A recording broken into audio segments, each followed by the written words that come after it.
Hello everybody. Today I'm in northern Laos in Tung Kwali Noi village. It's in Nyoto district in Phong Sali. So that's at the northernmost tip of Laos and right at the border with Iwu Mountain and with Yunnan. And so in Tung Kwali Noi with the NGO, the CCL, Comité de Coopération du Laos, we have set up two small tea factories in two different villages. Tung Kwali Noi is one of them. Behind me you can see that you have two woks and a basic drying house. So this was built this year and they started making tea here this spring. So far we haven't made a lot of tea yet, but we've managed to make about 10 kilo of that tea here. In this village they have, you could say, three different kinds of tea. First they have really big tea trees, which here they like to call gaogan, like a big stem or big pole. And this is the most valuable tea, which sells for thousands of yuan per kilo by the Chinese tea drinkers for premium tea. So it's mainly people from Iwu who will come here and either process the tea themselves or maybe take the leaves back home or have the farmers process it here. And this kind of tea, well, it's very scattered in the forest, and it was mainly discovered by hunting parties. You know, they like to go hunting here, and since tea has been expensive, like since the maybe early 2010s, they are looking for that kind of tea. Then they have what they call tashu or gushu, which is medium-sized tea trees, which can be 3 or 4 meters high. These teas, they were typically also from abandoned plantations, just like the gaogan, but they were cut at some point. They don't have many paddies here to grow rice, so mainly they rely on slash and burn agriculture, which means they will cut clean a piece of forest, burn it to remobilize the nutrients that are in the plants to get them into the soil, and then they can grow crop for 1 year. Then they have to switch a plot and do that again. So that means they will cut a lot of forest, and it happens that they also cut some of those abandoned tea gardens. But again, since the 2010s, or even as early as 2007, they stopped cutting those trees and they kept them and managed them as tea gardens. So these tea gardens made of tashu were usually pretty old tea trees. They don't really know when they were planted. They could have been planted hundreds of years ago and then abandoned, and now they manage them again. And so they have let them grow, so they grow in the forest cover, and they are quite the same as the gushu you can find in Jingmai. Okay, maybe 3-4 meters high, with a trunk maybe like this, well, which varies in size actually quite a lot. And this is the main tea they make in Tung Kwali Noi here at this moment. And since in 2015, actually, they planted a lot of new plantations in the area. So they plant the small trees in the forests, they grow in the same environment as the big trees. It's just that the trees are very young and they haven't come to age yet. So they should be harvestable in the next years. So we can expect their yield to increase drastically in the next years.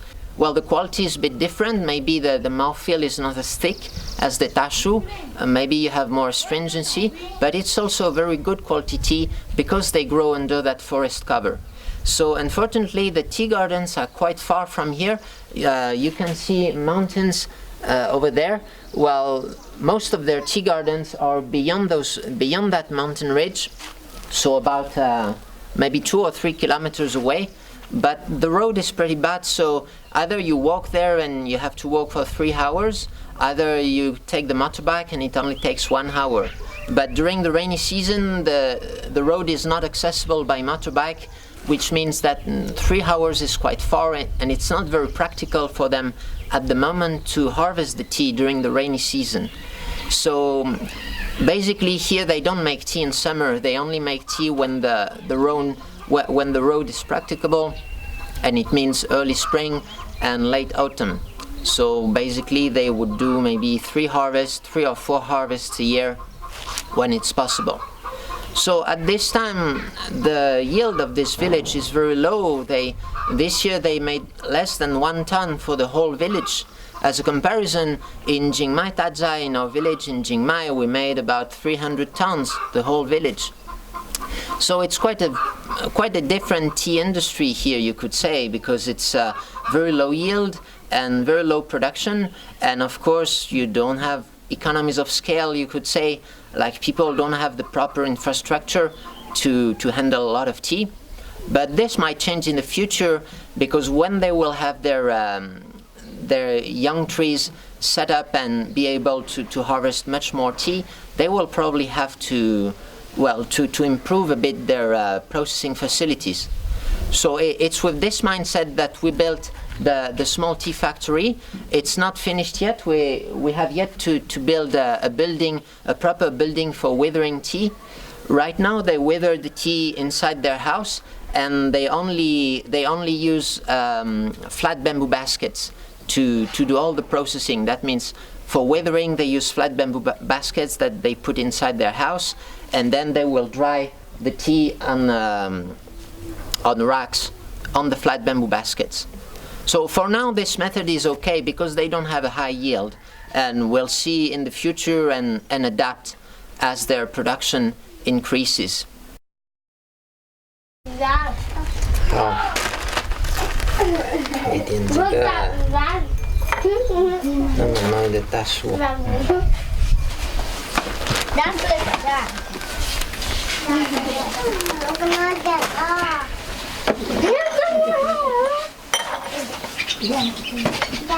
好，所以现在我们在中国林内，你是中国林内的村长。我们中国林内。所以你们哪一年来到这里？2008年。2008年。哦。那以前你们在哪里？以前是在中国跟老挝呢。边界，还是那个中国人是往那边带来的了，那个是老名字呢。哦，所以以前你们在一个老东瓜林。哦。那你们为什么搬到这里？以前嘛，在阿头是困难的。哦。困难，嘛差是比较管理的。哦。阿汤是好是年山的，年山吃呢，一年看一年种，嘛，要困难多，路程远多，嘛要搬起这来。所以你们来搬这里，因为土地更好嘛，这里就找更好的土地。对。那你们来到这里？主要做什么农业？是种什么菜？过来时候了嘛，那个药大公司噶来领导嘛，他说是来种香蕉的。种香蕉。对。种香蕉嘛，种来嘛，干到12年几年了，嘛香蕉比改善了嘛，改善嘛，到机场时候还比得过好，所以现在你们就不用这个香蕉。嘛管理，不过是还比过着。嘛公司嘛过的了，嘛我们老农民还比过的。所以你们不管理了，现在不管理了。因为这个跌价了很多。比这价格了嘛。这个在西双版纳也一样，可能10年的时候很划算种香蕉，是的。现在就不划算，因为价格跌了。所以你们刚来到这里，你们已经做茶吗？还没有做茶嘛，还是在种来56年的，56年才管理56年来的。所以你们大概是什么？13年、14年开始做，开始做茶。那先是怎么发现这个茶？为什么开始做茶的时候？我们记得了嘛，是跟着中国了嘛个，中国真的是做茶，嘛腐烂了嘛嘎，那他们来招了嘛，是有差不也有了嘛，有差的嘛也就管理好，管理嘛又价格好了嘛，差。哦，现在才管理来还有5、6年了。所以就本来是中国人来这里收茶叶，因为他们收茶叶，你们开始找那些茶。对。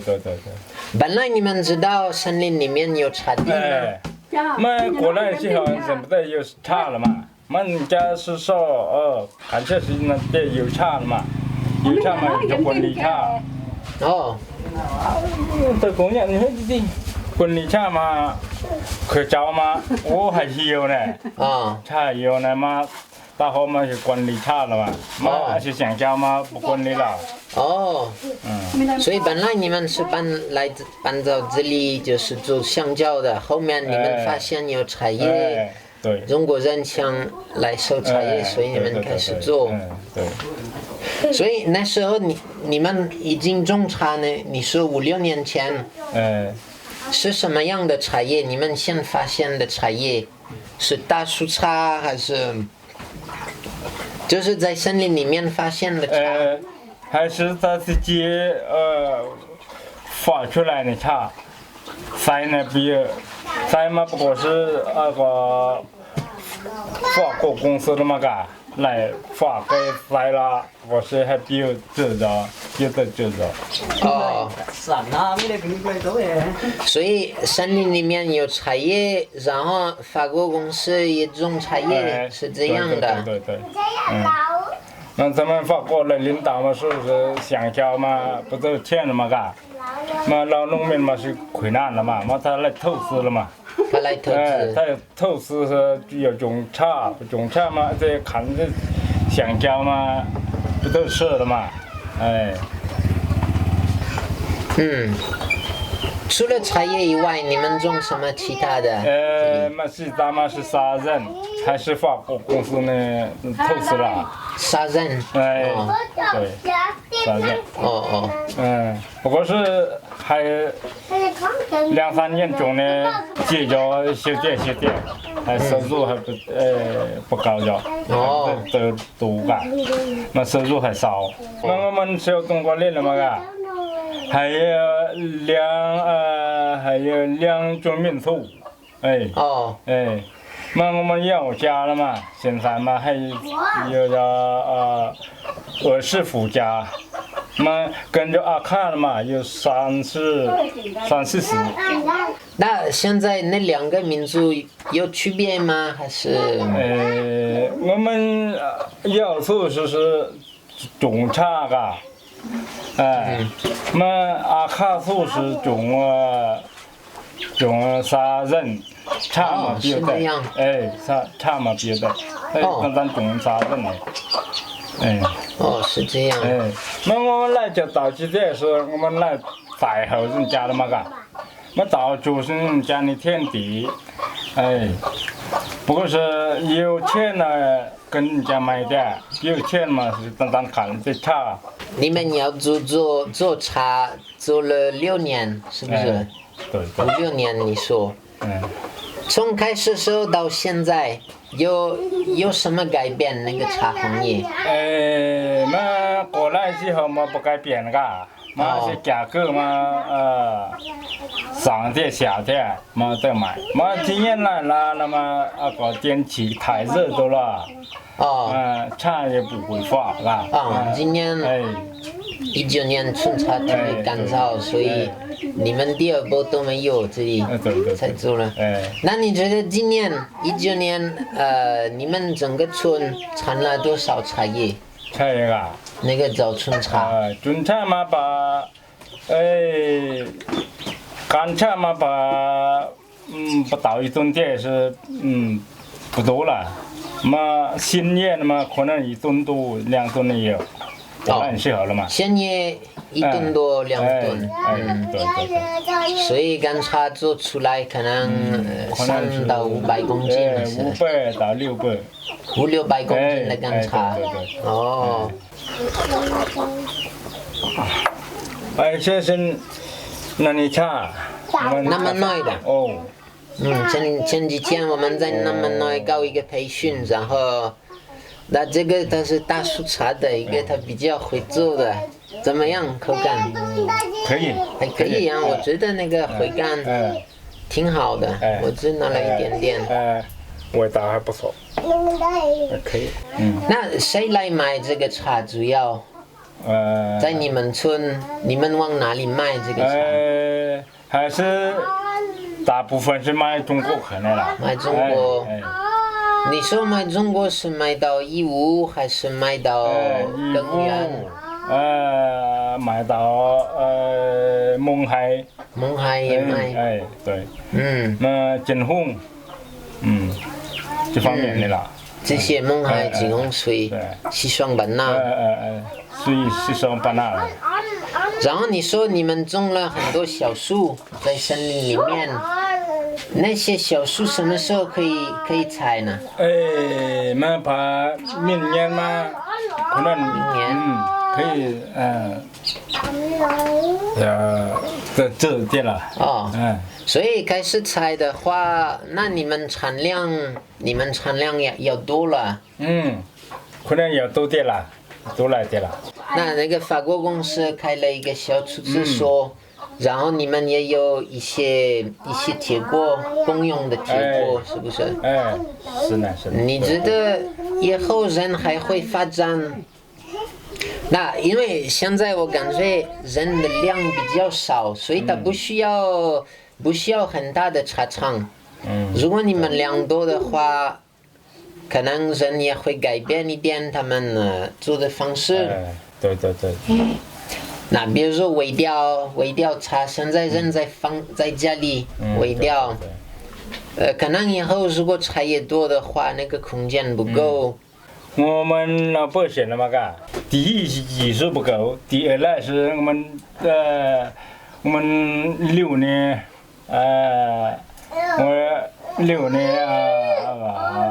不好喝，就是嘛，一方面是得喝气的嘛个，喝音，一方面是老百姓嘛那个卫生泡了嘛。是卫生的问题。卫生的问题。那以后你觉得这些问题要怎么解决呢？这就是要做改变了。流速不好，卫生不好，是这种问题呢，是这种。但以前在云南也一样嘛，人没有准备好，他都在比如说在西双版纳以前。人在家里放茶叶，然后他在家里也烧火嘛，然后那个茶都有烟味，这是一个例子。对。后面呢，他们盖更大的房子，他们可以有单独存放茶的房间。对。这是一个例子。这是卫生好了那现在卫生不好。其实那些问题不是很大，只是要做一点投资，然后。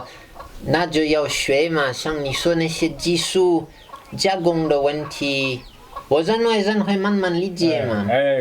肯定改变。主要是要能传播这个技术。是的，都。那因为你去每个寨子，可能有几个人他做的厉害，但可能也有另外一些他们更落后，他们做的不好。那要找办法。让那些厉害的人教别人。对。所以我希望我们跟法国公司开那个出租所会是有这个作用，可能人会随便去看看他们怎么炒茶叶，然后他可以在家里自己做。对。那个是技术那个。技术，对。